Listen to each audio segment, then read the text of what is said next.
Hello, everyone, and welcome to today's session. A warm welcome to all of you joining us from different corners of the world, whether it's morning, afternoon, or evening in your time zones. We are now live, and I can see many of the attendees have already started streaming in. And for those of you who have joined in on this session right now, we would like to know which city are you exactly dialing in from? You can drop the location in the chat. Which city are you exactly dialing in from? And we have about 58 or 60. Okay, number is going up. Okay, we have students who are joining in from Udaipur, from Kolkata, India, Delhi, India, from Bangalore, from Vellore. We have a couple of students joining in from Ghana, from United Arab Emirates, from Mumbai, from Bangalore, and many other cities. We have students from Hyderabad as well. That's wonderful. Students have joined in from the lengths and breadths of this country as well as from across the world as well. That's wonderful.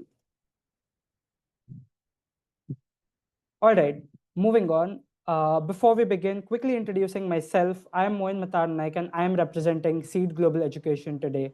We are a higher education strategy and consultancy firm based out in the United Kingdom, and we specialize in helping high potential students like yourselves achieve their dreams of pursuing a STEM master's degree at top global universities across the globe.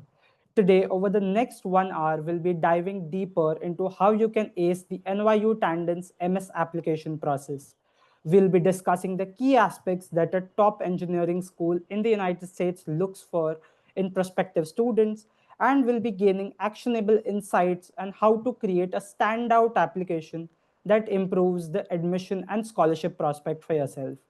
This session today will cover crucial elements of your particular application, including online application submission, application fees, personal essays, resume preparation, transcripts and degree requirements, guidance for international academic records, credential evaluation services, standardized testing requirements, English language proficiency requirements, and securing strong letters of recommendation. Getting to know a bit more about NYU-Tandon, New York University Tandon School of Engineering is the second oldest private engineering and technology school in the US.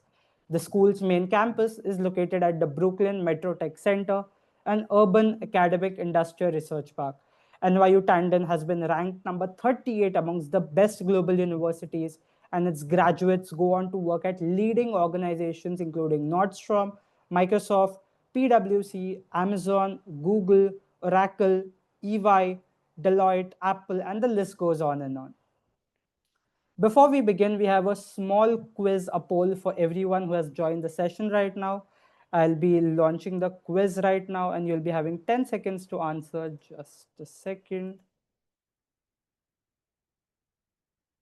Yep. The poll is on your screens right now. Which part of the graduate application process do you find most challenging? Whether it is writing a strong statement of purpose or a personal essay, or preparing a standout resume, understanding transcripts or credential evaluation requirements, which universities do have, getting strong recommendation letters, or managing application fees and maintaining the deadlines for submissions. We'll wait for another 5 seconds for everyone to respond to this poll.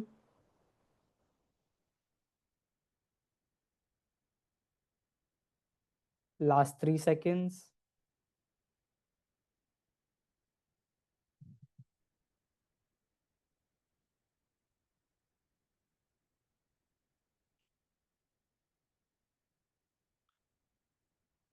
All right, here we go. So about 46% of everyone who has joined in today for this session wants to know more about writing a strong statement of purpose or personal essay and find it as the most challenging part of the application process. That's wonderful. All right. Before we proceed ahead, quickly introducing our exceptional guest speaker who has joined us today. We have with us Ms. Liana Kowalis, Director, Recruitment and Enrollment Marketing at the NYU Tandon School of Engineering. Liana serves as the Director of Recruitment at NYU Tandon, where she has dedicated over 7 years to advancing the school's graduate marketing and recruitment strategies. With extensive experience in international education and recruitment, Liana previously held the position of Director of International Recruitment at Westminster College, where she has led global initiatives for over 7 years. based in the greater New York City area. She brings more than 15 years of expertise in higher education, recruitment, marketing, and international relations, and helping students get their dream of pursuing a STEM master's a reality. Thank you so much for joining us, Liana. With this, I would like to hand over the floor to you. Thank you so much. I'm going to go ahead and share my screen. Thank you for that very nice introduction, and thanks to all of you who have joined today. My presentation, I'm going to touch a few highlights just about NYU-Tandon and then really go into great depth about the application process. And this presentation is based around our application requirements, but the advice can be applied to whatever other universities you are applying to as well in the graduate space. So as mentioned, my name is Leanna Qualis. I'm the Director of Enrollment Marketing and Recruitment. I lead a team of exceptional people who get to travel around the world and meet with all of you. It's possible some of you may have met them on the road. We have been traveling around the world and around the United States for the last 3 months, talking about NYU-Tandon and about why you should pursue a graduate degree program. Just a few, like I said, a few statistics about Tandon itself. As mentioned, it's the second oldest engineering school in the United States.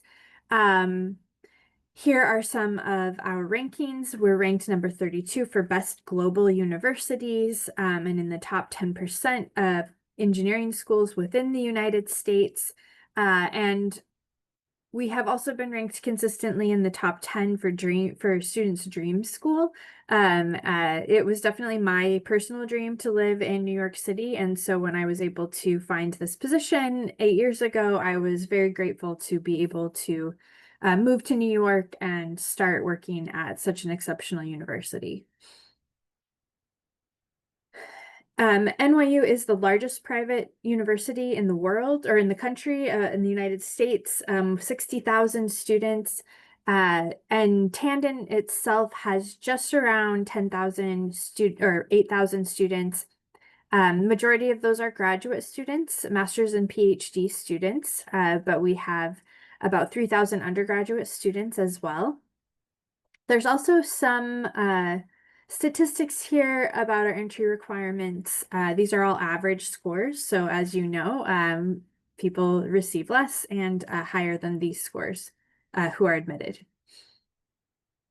Just a list of some of our programs. We have quite a few programs. We have 31 different degree granting programs in 11 different departments, over 160 full-time faculty member, and we actually have 2 new programs.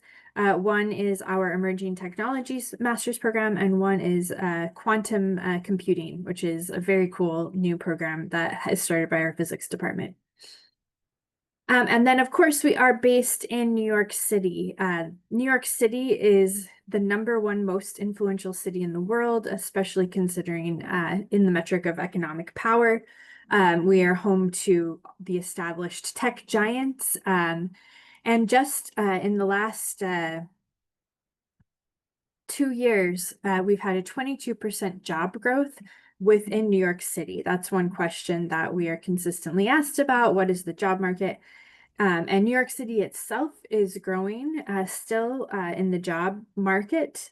We have not calculated statistics for this year, but as of the last 2 years, we've had over 22% growth. And then some of our statistics for our own outcomes. Outcomes are extremely important to us, not just because for the welfare of our students and well-being of our students, but also those play into the rankings for universities. And so we are extremely invested in making sure that our students have a complete set of career services so that they can have the best chance possible to get placements when they graduate. All right. So now I really want to get into the nitty-gritty of the application process. I'm assuming that most of you have started an application or have at least selected the universities and the graduate programs that you want to apply to. These deadlines are specifically for NYU-Tandon, but I wanted to go over the different types of deadlines because that will be relevant not only at NYU, but also at the other programs you're applying to. So a couple things to keep in mind with deadlines. One of them is that schools may have what's called a priority deadline. We have a priority deadline, which is December 1st, and then our regular deadline is February 15th. Different universities may handle this differently. So what I am saying about Tandon may not necessarily apply to the different programs that you are all applying to. But for us, the priority deadline is the benefit of applying for the priority deadline. The main benefit is that you will be able to get an answer sooner than if you waited until February 15th. There are a couple programs, some of our most competitive programs really draw the majority of their class from this December 1st deadline. However, the majority of our programs will use this deadline as like an early, they'll use this review earlier than the February 15th. None of our programs will fill up after the December 1st deadline. So I always advise students that the most important thing is to get the best possible application that you can. And so some people might have a lower GPA and need to wait till the end of the semester for these semester grades to raise their GPA. That's one reason why you might want to wait till February 15th. Another reason is maybe you were busy with work or other school projects and just weren't able to spend the time on your statement of purpose that you would like to have spent. But that's another reason to wait till the February 15th deadline. You're not going to have necessarily an advantage of getting in earlier, like if you apply earlier. And so it's most important that you put together your best possible application. Other schools might handle this differently, but at Tandon, that's really the difference, is just that you will have some more peace of mind. There is an exception to that, which is that there are a couple programs. If you are a top student, you'll definitely get admitted right away. If you are in the bottom half of the applicant pool, you will be denied right away. But there is a small group in the middle that sometimes faculty will hang on to that to see who applies in February 15th. So if you have a borderline application, maybe your GPA isn't that high, even if you apply by December 1st, they may hold on to your application and see who else applies in February 15th to see how you stack up against the future applicants. So that's really the process with deadlines. For PhD, we only have one deadline, which is December 1st. All right, moving on. Okay, so application fee.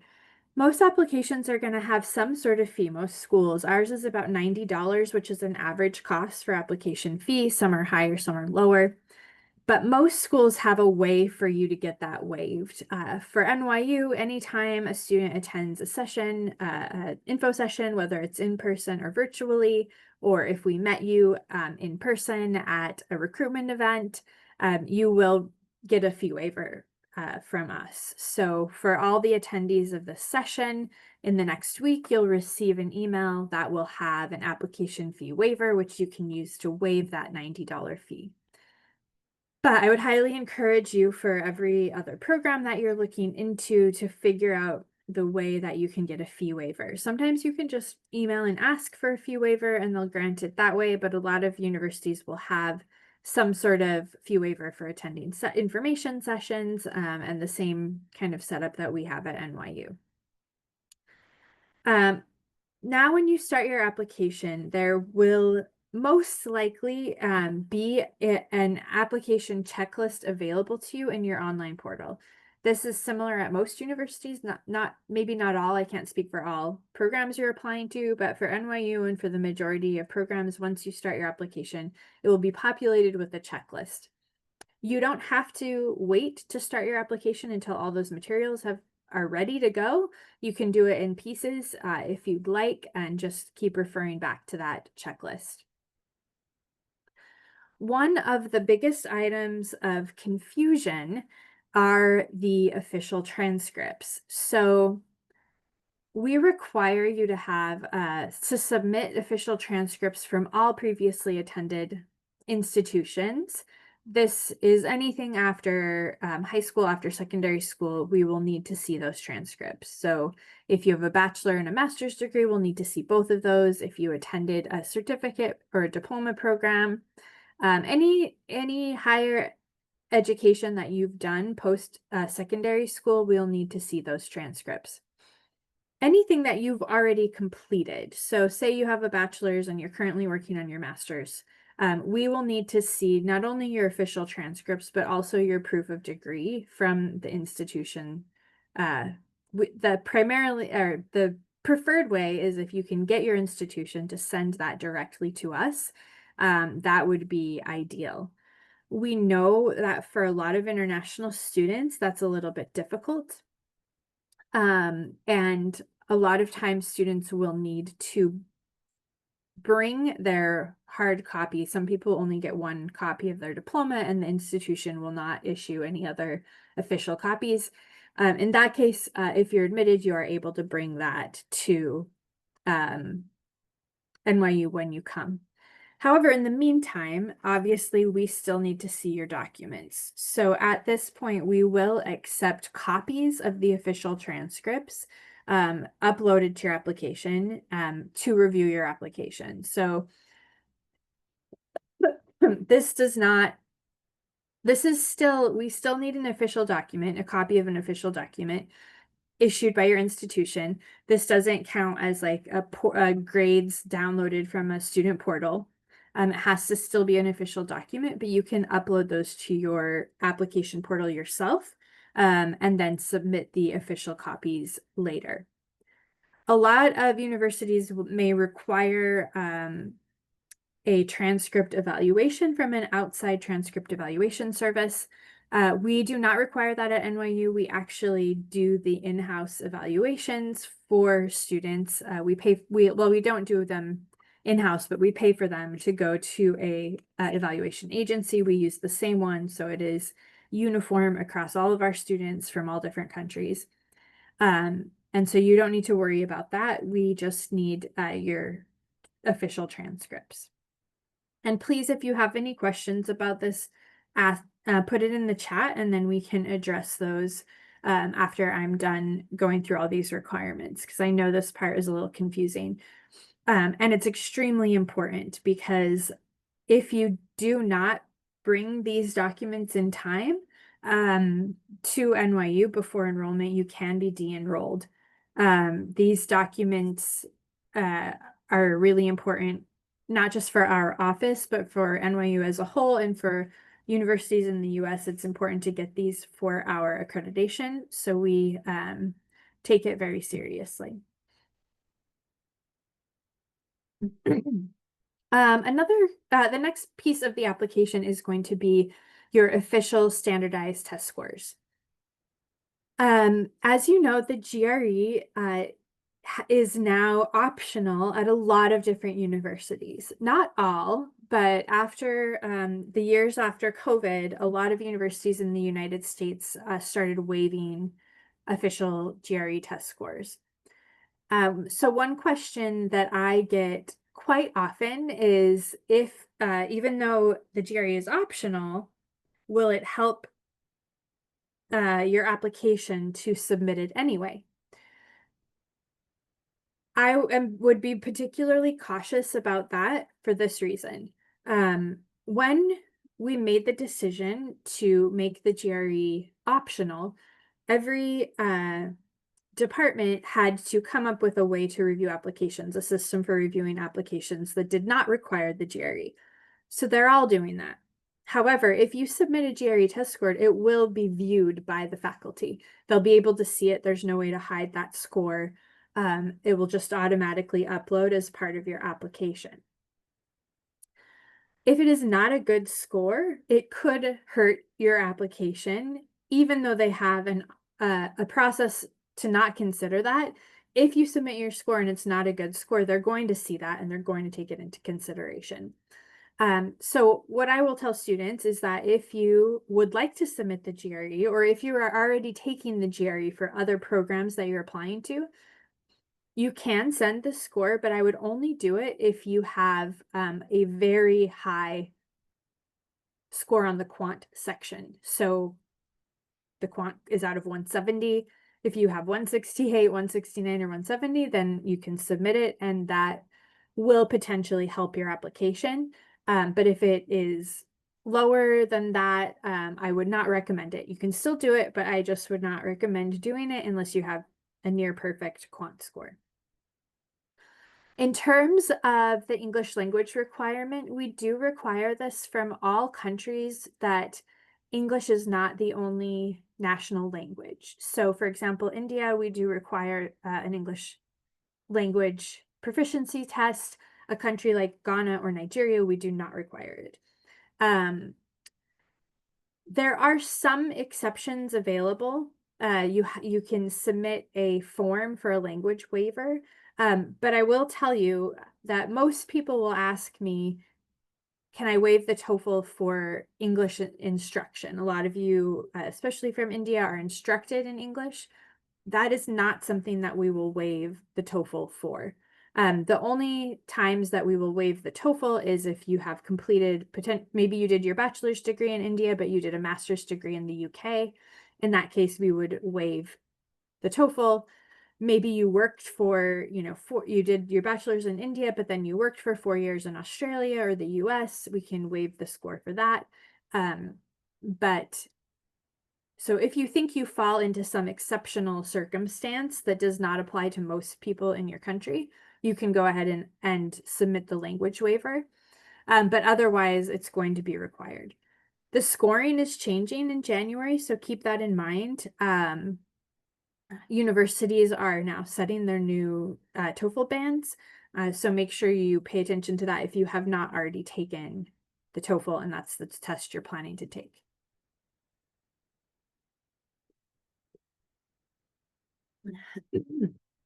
Okay, so the next two pieces of the application are really the part where you can shape who you are and what you want people to know about you. As you can imagine, without requiring a GRE score, faculty have needed another way to evaluate students. And that way comes in through the resume, CV, and through the essay.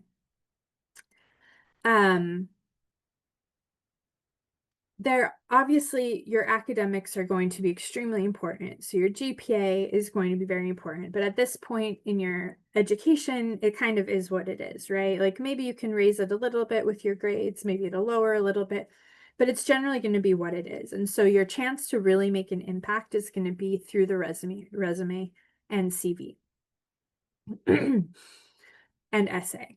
The resume is going to be a place where you can just briefly show the outline of your life and the things you've done. Faculty often, when they're reviewing applications, will start with that just to run through, what did you study? Do you have any work experience? Have you done any research projects? Have you done any internships? Just kind of running through and seeing kind of an outline of what your life has been, what your qualifications are. That's kind of a starting point for them to get an idea of who you are. And then they'll move on to the essay. And most of you talked about or mentioned that this is your most the trickiest or the part you're most stressed out about. And I completely understand. This essay, some universities, including NYU, will have prompts for you to answer when you write your essay. So make sure you pay attention to those prompts. But this is really a place for you to highlight something that maybe hasn't been highlighted. So say you write in your resume, you can list the things you've done, but maybe there's a project that you did or an internship that you had or something that was really meaningful. The essay is a place where you can expound upon that. The basic outline of the essay, when you're thinking of what do I want to communicate in this essay, the things that you want to answer are: one, Why do I want to study this program? Why do I want to work on this problem? Why do I want to come to NYU or whatever school you apply to? What can I bring to NYU, and how can NYU help me achieve my goals? So that's kind of, you don't need to like necessarily go through each of those and answer those questions, but when you're writing the essay, you want to keep that in mind. One thing that I get asked a lot by students, and I understand where everyone is coming from, but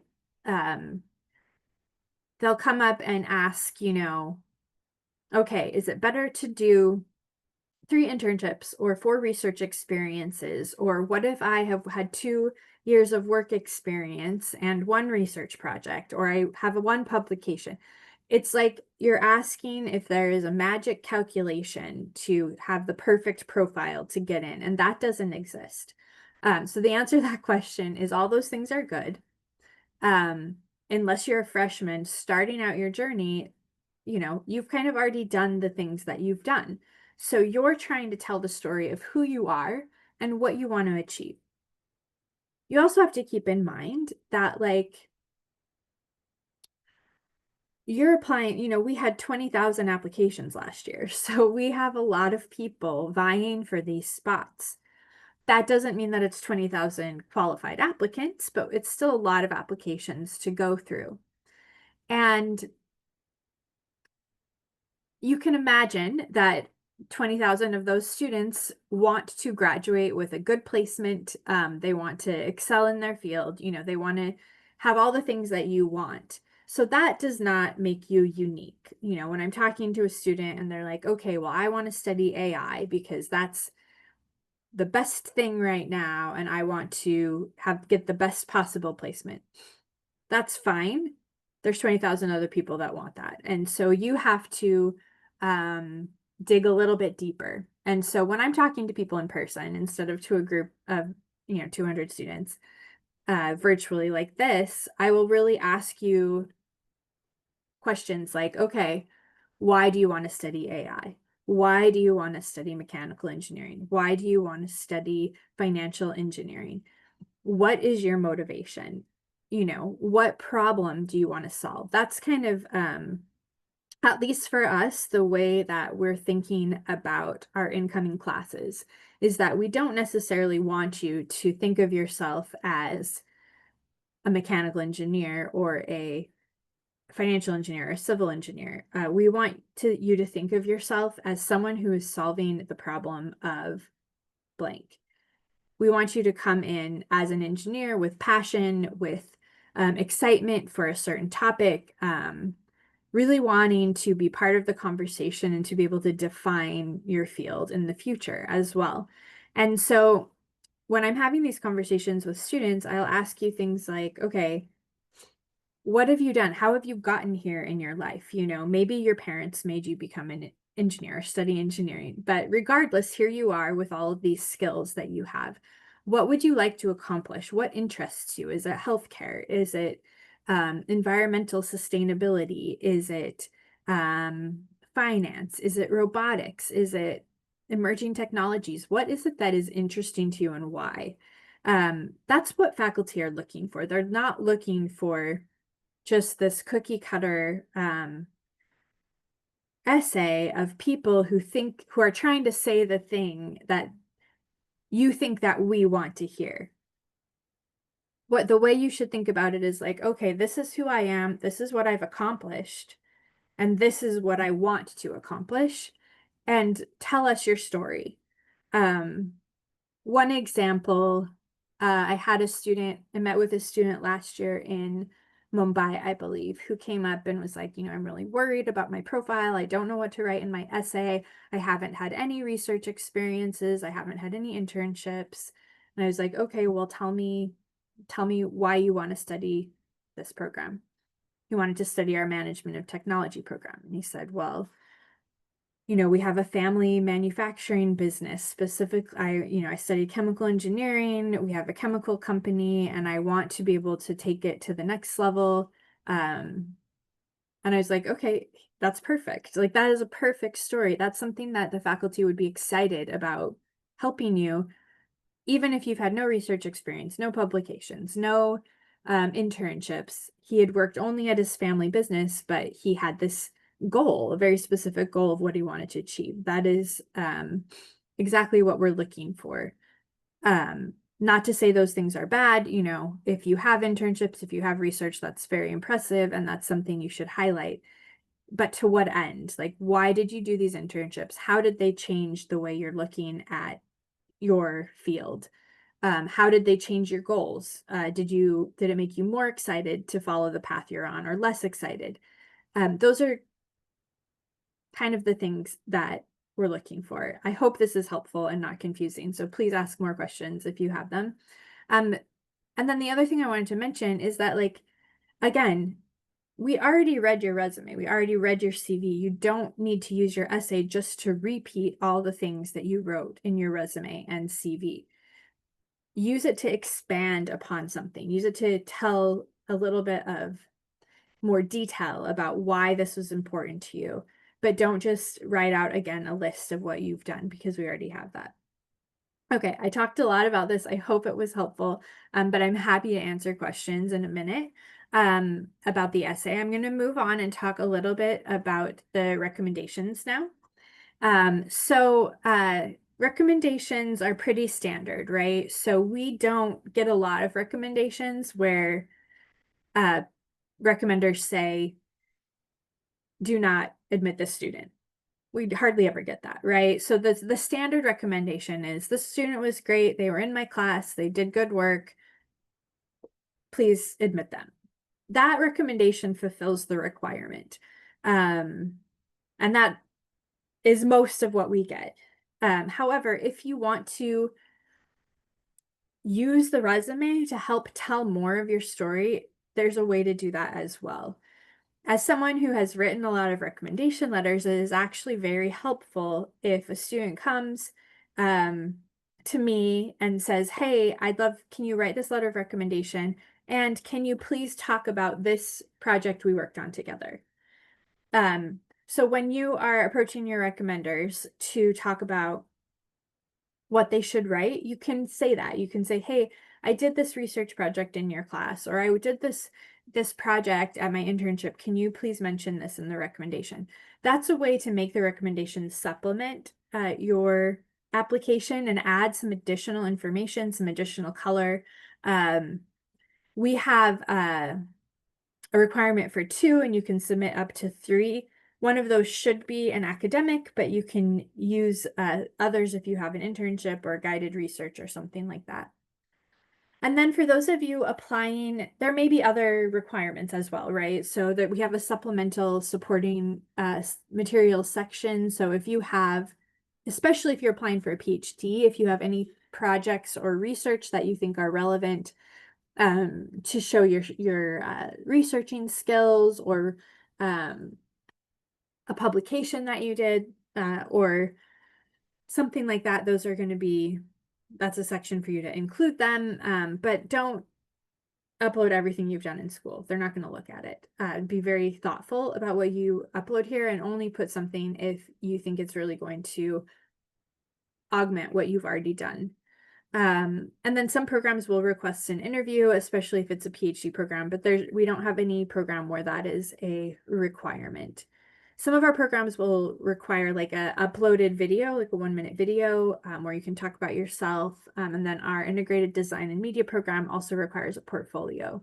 And I can talk more about that if anyone here is interested in that program.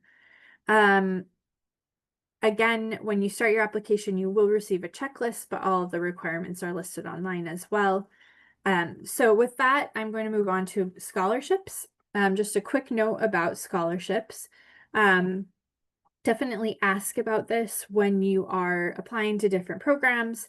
A lot of master's programs, but not all, will offer automatic, like, academic merit-based scholarships. So for us, once you apply, you're automatically considered for a academic scholarship.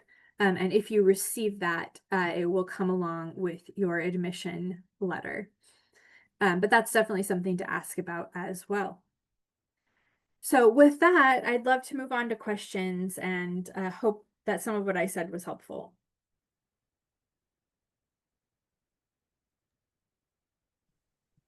Thank you so much for your presentation, Liana. I bet many of the students got the questions got answered during this particular session.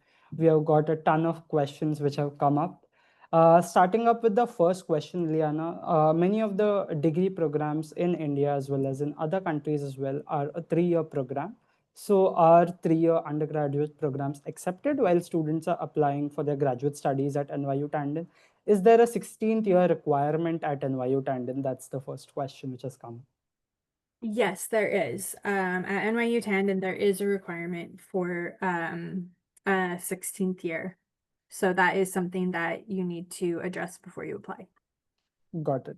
Following up on the same question, Liana, as I mentioned, many students do a 3-year undergraduate degree. What would be the next steps for them then to fulfill this particular requirement? So a lot of our Indian students will go on and get a master's degree in India before they come, but I also know there are some one-year diploma programs. I'm not so familiar with those, but I do know that some of our Indian students are able to meet the requirement that way. But yeah, you do have to have that additional year, however you want to fulfill it. Got it. Thank you so much, Liana, for that. Liana, there have been many questions which have come on the chat about work experience. I know you covered a lot about this in your presentation, but are students with 1 or 2 year work experience, do they hold an edge over a fresh undergraduate student when they apply for their graduate program? Yeah, so this is the kind of question I was talking about, right? Like there's lots of questions from students about like, will this give me an edge?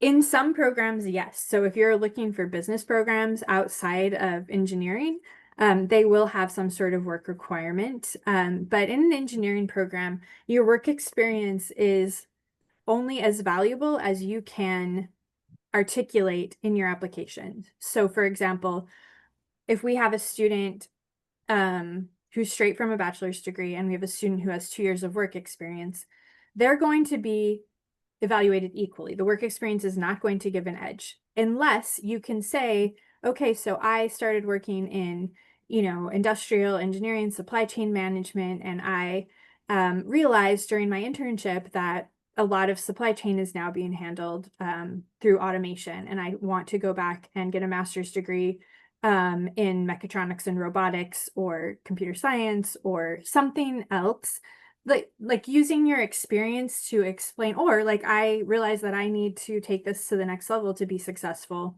ultimately in my career.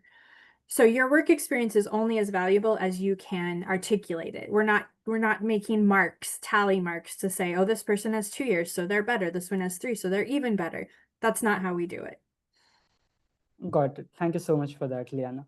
Liana, one question has come up from Ashish. He's asking us, what are the support services which are provided for international students at the campus? Yeah, so that's a great question. At NYU, as I mentioned, we're the largest private university in the United States. We also have more international students than any university in the United States. And as such, we have a very large Office of Global Services. This office provides standard services that you would find at other universities, such as help getting your visa, help with visa advising, help you maintaining your status.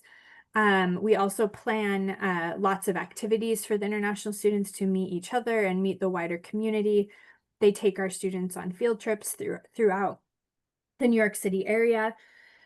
It's especially nice when you want to leave the city. They plan hiking trips, going to apple orchards, things like that. But I do have to say that because our Office of Global Services is so large and serves so many students, they also have a lot of power. They have a lot of connections to our state senators and state congressmen to advocate for our students on behalf of any issues that are coming up. And they're really at the forefront of all the issues that that may affect international students and communicate that very clearly and well to all of our students. Got it. Thank you so much for that, Liana. Liana, one of the question which is in the heads of many of the students, and we are living in the age of AI today. There are many AI tools which are available in the market which students do frequently use. From your experience, Liana, how much of AI should be used when it comes to students writing their personal essays or be it their statements of purposes? What exact kind of usage of AI should be done in those cases? Yeah, that's a great question. What I would say is I think that the best use of AI is to help you refine your essay, to proofread your essay, to get the grammar correct, things like that. I know that a lot of you are engineers and maybe writing isn't your strongest suit. I was an English major, so I actually help students, not NYU students, but like high school students writing their essays to get into college. And a lot of times they're coming out, especially our little engineers, are coming with like pretty good, they're telling a pretty good story about themselves, but the grammar is horrendous or the structure of the essay is not good. And those are things that AI can help you with, right? Instead of hiring a tutor to help you go through and proofread your essay. But the content of the essay needs to be your own. And I'm going to tell you that it is extremely obvious when someone has had AI write their essay. If you're just reading one essay, like if you're just reading your own essay and you're like, this looks great, even if AI wrote the whole thing, maybe to you it looks great. But when you're reading hundreds of essays like we do in the admissions office, it's very obvious which ones are written by AI and which ones are not. And that's because you can start recognizing the patterns in the language that they're using. You can start recognizing very predictable essay structures. And it's very off-putting. A lot of times we just won't even consider those essays after we realize that, one example is we host a scholarship, a pretty prestigious scholarship where we require an essay. And when you're reading those all in a row, we didn't even, the people who used AI, we didn't even consider for this scholarship. So maybe you could get away with it, maybe it would slip through, but for the most part, as of now, it's pretty easy. And plus, I wouldn't cheat yourself out of that because the essay is the time for you, like I said, to tell your personal story, and AI is not going to be able to tell your personal story. Got it. Thank you so much for that, Liana. Liana, Tanya is asking us a question that what are the common mistakes applicants make while they're submitting a MS application? So from your experience, Liana, if you can help us out, let the students know a bit widely as to what are the mistakes which students do so that they don't do it while they are submitting the application. Yeah, so I think one of them is using AI to write the essay. I think one of them is using the same essay for every school. Schools have different essay prompts, and also if you're applying to, 20 different programs, sometimes it's hard to keep track, and we'll get essays that are like mention Columbia University or Duke or some other school that's not NYU. That's also pretty off-putting to the faculty. So making your essay specific, that would be important. We have people who submit fraudulent letters of recommendation. That is also a way to get your application denied. So even if you're having trouble getting the recommendations, please communicate with our office rather than just sending it to your friend or whatever to write something. But yeah, and then I think I've talked about a lot of the mistakes too in terms of the essay, like don't just repeat what you wrote in your CV. Try to make it more personal, help us to get to know who you are and how you would fit into the program. Got it. Thank you so much for that, Liana. Liana, one of the questions which students do have is to how many number of letter of recommendations do they have to submit? And if they are to submit more than one LOR, then let's say 2 or 3 LORs, then who should their recommenders be exactly? That is something which students do face a confusion with. If you can help us out with that. Yeah. Yeah, of course. So, as I mentioned, we require two. We generally want one from a academic, so professor who can speak to your skills in the classroom. But then for the other one, we'll accept 3, but require 2. And then for the other ones, if you've done an internship, you can have your supervisor do that, or maybe at university you did a research project and with someone who wasn't a direct faculty member. But what's most important is that the people you ask to do your recommendations are people who actually know you. Sometimes students fall into a trap of, choosing someone who is very famous or has a high position or is, friends with your parents in the government or something like that. We don't really care about that. In fact, most of the time we don't know who those people are. And so that's not something that is impressive to us. What's more impressive to us is if you can have someone, like I mentioned, have someone who knows you, who can write about a specific thing that you did, a project you did, how you performed in the classroom, how you performed in an internship, that sort of thing. It's very helpful to have that type of reference, whereas the other type of reference is not going to add any sort of benefit to your application. Thank you so much for that, Liana. Liana, there's a concept in India as well as in many undergraduate colleges. It's the campus placement drive. That is something which happens when companies come on campus and they recruit students from there. When it comes to NYU and students who are pursuing their graduate programs over there, how does the entire placement cycle go like? Is there a particular body which helps students get their placements from campus, or do they help them connect with them during campus fairs? How does the exact thing go like? Yeah, so there's many different levels of career service support at NYU. We have the Wasserman Center for Career Services, which serves all of NYU. And they have several regular career fairs throughout the year at the main NYU campus, but then also they hold one specifically for STEM fields on the Tandon campus.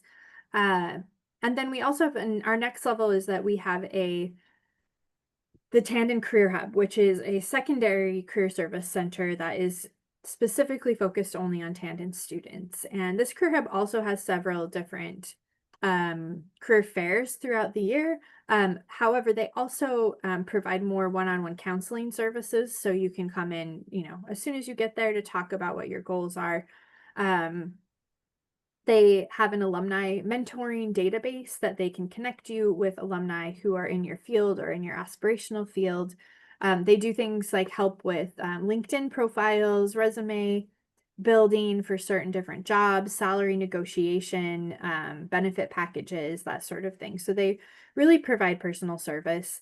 And then there's several programs that we have, departments that have even an additional layer of service. So for example, one of those is our management of technology and industrial engineering programs.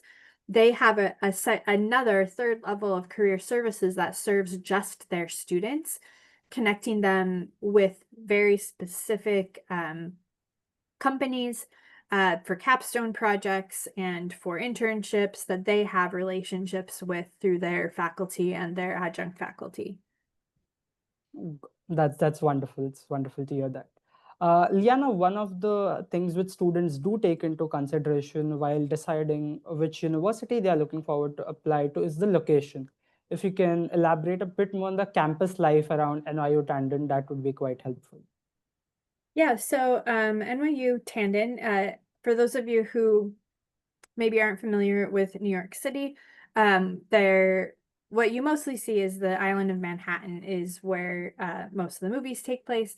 That's where our main NYU campuses, as well as the medical centers, are a little bit spread around Manhattan. And then our campus is just across the river in downtown Brooklyn.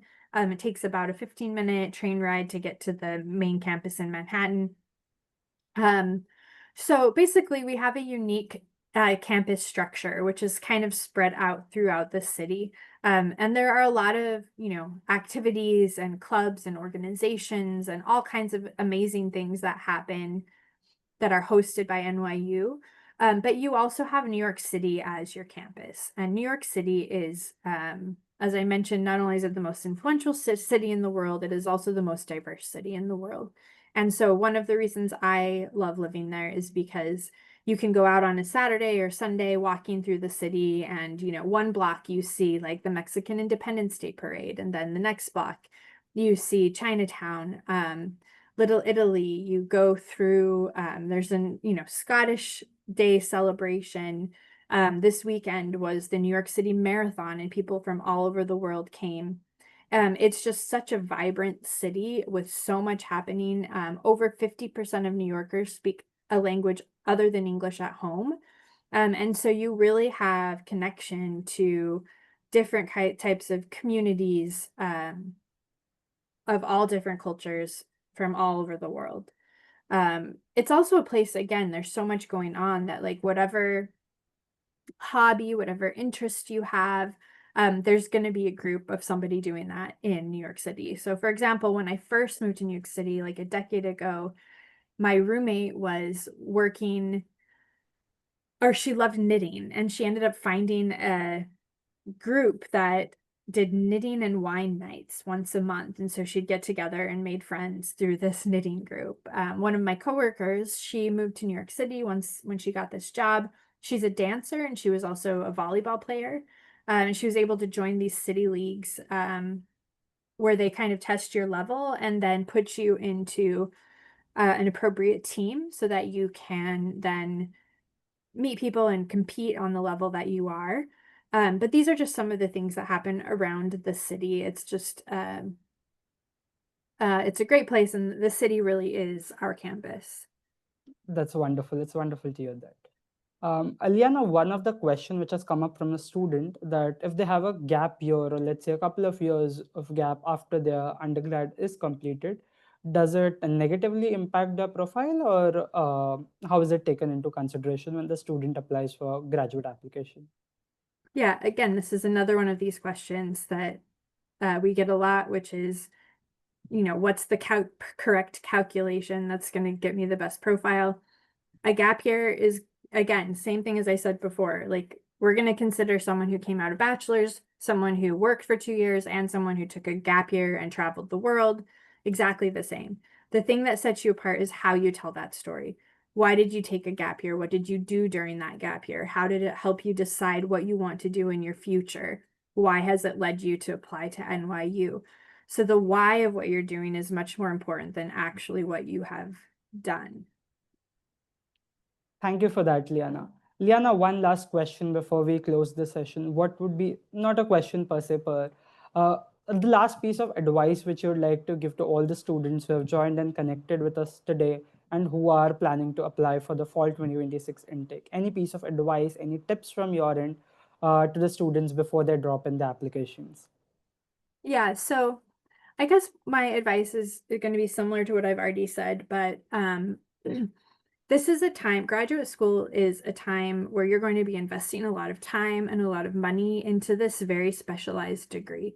And to that end, you need to make sure that this is something that you really want to do, that you're passionate about, that you care about, that you're excited to kind of dedicate your life to this path. And so I really want you to think about that as you're applying. Again, a lot of questions I get are, I want to do AI because AI is the hot technology right now. As you all know, the tech world changes constantly and rapidly. And so what you think might be the hot thing right now may not be the thing in 5 years, right? And so it's much better and much more secure to choose something that you're actually interested in rather than just kind of chasing what you think is the thing. So with the AI example, you may think, okay, I have to go into AI. And what that means is I've got to study computer science, machine learning. That's what I've got to do. I've got to get into an AI program, developing AI, chatbots, whatever. But that's not necessarily true, because what AI is doing now is it has infiltrated every single industry, right? Every program that we have has a very strong component of AI. Like, how are the biomedical engineers using AI within healthcare? AI is going to be my prediction is AI is going to be a tool that everyone uses in every discipline. And so maybe you don't need to learn how to develop it. Maybe you need to learn how to use it in new construction practices and, in automation and in business. Like, how are we using AI as a tool? And you can do that in any program. So when you're thinking of this, don't just think, I want to do the hottest technology. Think of like, what are you actually interested in? And then how can you apply the latest technology to that area? I also wanted to say that I'm coming to India this weekend. I'm going to be in Delhi and in Pune. I'm bringing 3 faculties and we're doing kind of a road show. We're doing 2 events where we will be discussing AI and emerging technologies and how that will apply to the future of engineering as well as graduate programs at Tandon and beyond. So if that's something you're interested in, I will also send you an invite to that along with our application fee waiver code later this week. Thank you for that. Thank you so much, Liana, for that. A quick update to all the students as well that NYU-Tandon School of Engineering is also offering $100,000 plus of scholarships via the Seed Scholarship Fund. We have more than 5 awards covering up to $20,000 of your tuition fee. The application deadline for round 2 of this particular scholarship closes on 15th of November. And the link to apply for the scholarship is on the chat, so you can apply via there. And yeah, that's it. Thank you so much, Liana, for joining us today and helping all the students with your expert guidance and insights. And I'm definitely sure this will help them before they apply for the program for the fall 2026 intake. So that's it. Thank you so much. Yeah, thank you all for joining and thank you so much. Thank you. Have a good day. Yeah.